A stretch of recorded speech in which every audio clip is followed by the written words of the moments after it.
Well, howdy there, Internet people. It's Belle again. So today, we're going to talk about SNAP back at SCOTUS. A quick recap on how we got here first. A federal judge presiding over a case about SNAP believed the Trump administration was stalling. The judge ordered Trump to fund SNAP by last Friday.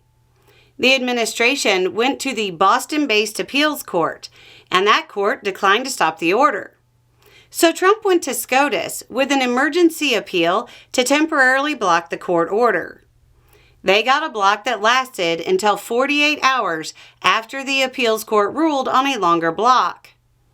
The additional time was to give Trump a chance to go back to the Supreme Court after the appeals court ruled. When the appeals court didn't do what he wanted, he went back to the Supreme Court. Even though I got several nasty messages assuring me that was impossible when I said that's what the 48 hours delay was for. You would think the current shakeup on Capitol Hill would have been enough to get the Trump administration to stop trying to deny food to people who are mostly children, the elderly, and those with disabilities. But I guess that's just not the case.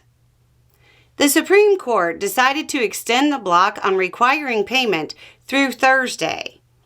It appears they hope everything will be resolved in Congress before then, and this allows them to avoid making a substantial ruling on the situation as a whole.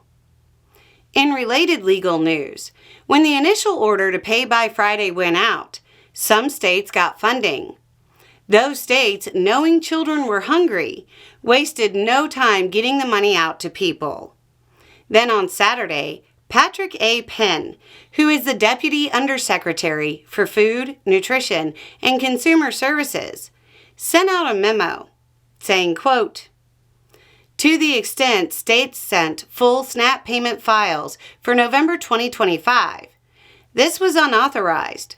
Accordingly, states must immediately undo any steps taken to issue full SNAP benefits for November 2025. Please advise the appropriate FNS regional office representative of steps taken to correct any actions taken that do not comply with this memorandum. Per 7 CFR 271.7, failure to comply with this memorandum may result in USDA taking various actions, including cancellations of the federal share of state administrative costs and holding states liable for any overissuances that result from the noncompliance." Can you imagine sending a memo that said to take money back from hungry people right before Thanksgiving? Of course, states lost it and went to court. A Massachusetts U.S. District Judge blocked enforcement of the memo. President Trump went to the Supreme Court to stop food assistance, impacting primarily children, the elderly, and those with disabilities. Twice. Truly a golden age. Anyway, it's just a thought. Y'all have a good day.